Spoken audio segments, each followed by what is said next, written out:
Well, hello everybody and welcome back to my channel. You will recognize this if you saw my video last week. Got a good few views on that one. Thanks very much for the comments everybody below. Some very interesting ones. But what I'm going to do here is I'm going to persist with this and see if I can make any more progress. As you might have heard me mention before, there's no point in me, continually doing the same problems over and over. I can get loads of laptops with failed capacitors on the main power rail and keep removing them and feeling like a hero, but it won't progress my skills and it won't progress your skills. So right now the issue with this is the same as we had at the end of last week's video. When I inject 19 volts into the main power rail, this IC right here heats up. This is PU401 and this generates our 3.3 volts always on. What I found is that when I disconnect this jumper here, I place my probe here in diode mode and my multimeter reads 0.002. So there's a short there. I injected voltage onto that at 3.3 volts and it was pulling 0.8 of an amp and nothing was heating up. So the question is what to try next. So the next thing I want to do is I'm going to have a look on the schematic and see where this goes and see if that helps us to start troubleshooting other parts of the circuit. So let's have a look at that next. Back on our schematic, I see PU401 right here. So we have our 19 volts comes in. This is our PU401, which reduces that to 3 volts always on power, and this is our output right here. So we've PL402, the inductor on the output as usual, and our capacitors here of course as well, and it's rebadged as plus 3 volts always on power. So I want to see if we can find the block diagram which might give us an indication as to where this goes. This is the block diagram for the laptop. So as you can see here, either our adapter or our battery supplies us with the B plus voltage, which is our main 19 volt power rail. That goes off in 5 directions to PU801, PU601, PU501, PU401, PU402. However, the one that we're interested in is PU401. Now this is the IC here, PU401. This is the one that was heating up, and this is the point here where we found the short. So if you look here, if I move along after PU401, this is where it's rebadged as 3 volts always on power, and it's at this point right here, which corresponds essentially to this right here, that we're reading 0.002. So we have the short here, and as you remember from last week's video, I also tried to inject 3.3 volts here. It pulled 0.8 of an amp, but nothing heated up. None of these components or any of the components further down the line heated up. So the question is what to do next. This circuit is designed for plus 3.3 volts. So I don't want to inject 5 volts in order to make something else heat up, because one of these ICs may not be able to handle that and I may cause more damage by injecting a higher voltage. So just looking at this here, what would you think is the next step we should try?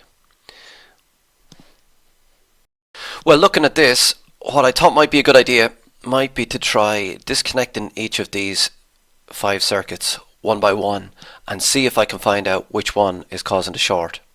In the same way that if you had something that was tripping the mains in the kitchen, you might plug out the kettle, plug out the microwave, until you find out which one is causing the mains to trip. So that's what I decided to do next. So let's start on that. I have located PU602 right here. That corresponds to this IC, which is the first of the ICs that's connected to our 3.3 volts always on power, and this apparently is responsible for giving you 1.5 volts on the output. So what I want to do is I want to temporarily disconnect that from our circuit and see if our short goes away. So what we can see here is that there's a jumper on the input that leads to our IC, and then our output is out here.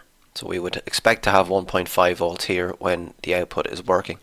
So to disconnect that, what we can do here is we can remove this jumper. So through the magic of Photoshop, once again, I remove that jumper. And what I want to do is take a measurement from the near side and see if we still have a short. So just to make sure that it's clear, I'm measuring on this side of the jumper. So I introduce my multimeter in diode mode with my red probe to ground and my black probe on the near side of that jumper, and what I measure is 0.002. So by disconnecting this, we have not removed the short, so we need to move on to the next IC. I've put an X on my block diagram here to show that PU602, the circuit associated with that, is disconnected. So we're moving on to the next one, which is PU701. We want to disconnect that and see if that is the cause of the short.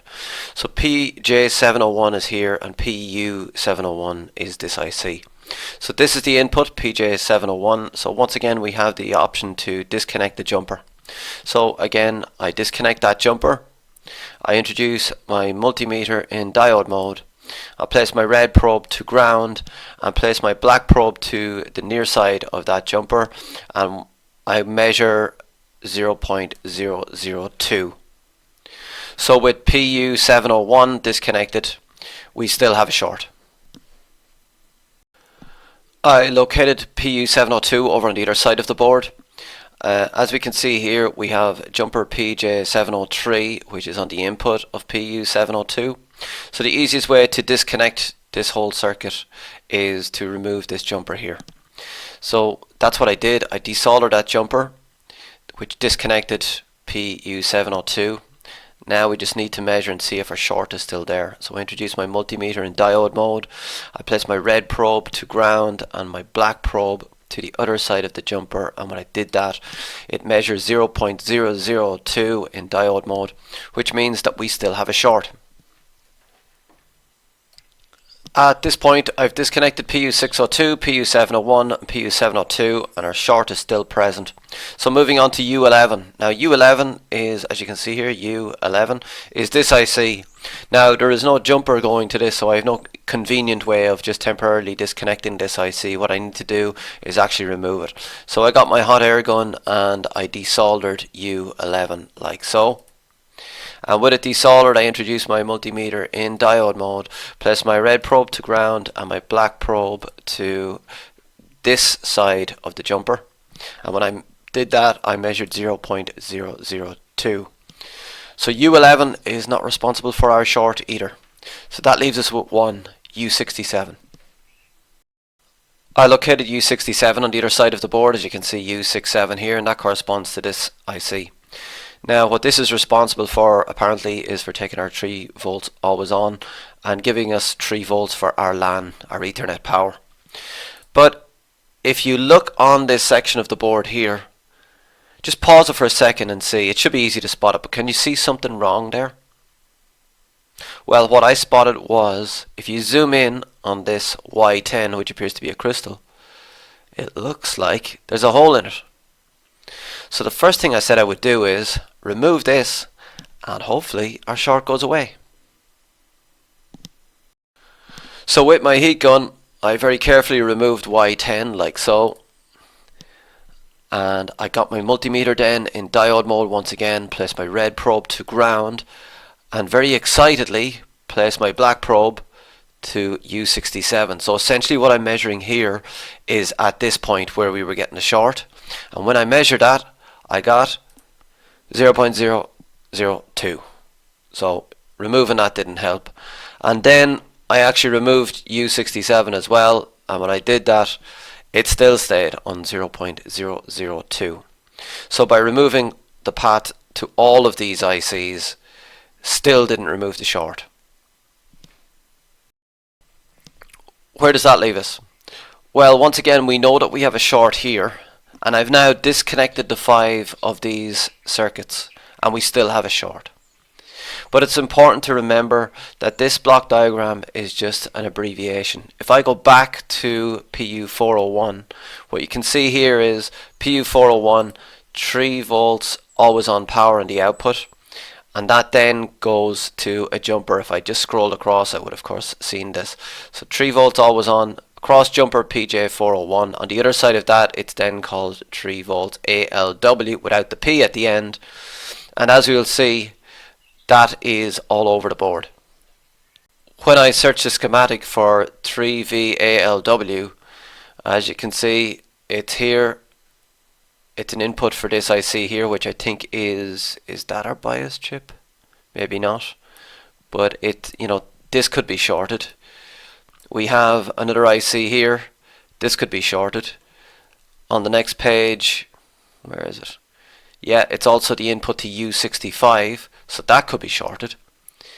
So I guess the point I'm trying to make here is that it's rather naive, and I was very naive, to think that you can just disconnect everything that's connected to that 3 volts always on power and find a short that way, because you end up disconnecting half of the ICs on the board, so it's just not feasible. And remember, if I want to get this back working again, I have to solder all of those ICs back in place as well without breaking any of them. This is why voltage injection is so important, because voltage injection saves you having to disconnect all of these circuits one by one. Now obviously in this scenario I have reached my threshold of 3 volts that I can inject into that shorted rail, but what I'm going to do in this case is I'm going to bring that up to 5 volts and see if anything heats up there. It is risking damaging some of the ICs because they're all designed to work on a 3.3 volt rail, but there's no other option bar me going around and disconnecting all of these other circuits as well. So let's go straight to voltage injection again and inject 5 volts this time. I've introduced my DC power supply once again. I've set it to 5 volts this time. Okay, so when I set it to 5 volts, I connect my black wire to ground and I connect my red wire to the jumper after PJ401. When I did that, it drew 1.2 amps, and as I touched around the board, I did in fact feel part of the board warming up, and I'm going to show you that next.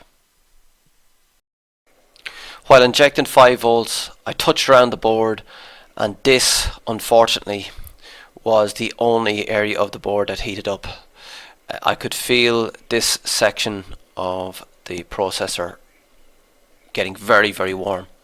So I searched what that exactly is, and it's an Intel Mobile Celeron N2910 mobile processor. I can show you that as it looked on the microscope just now. Let me dig it up. So this is with 5 volts.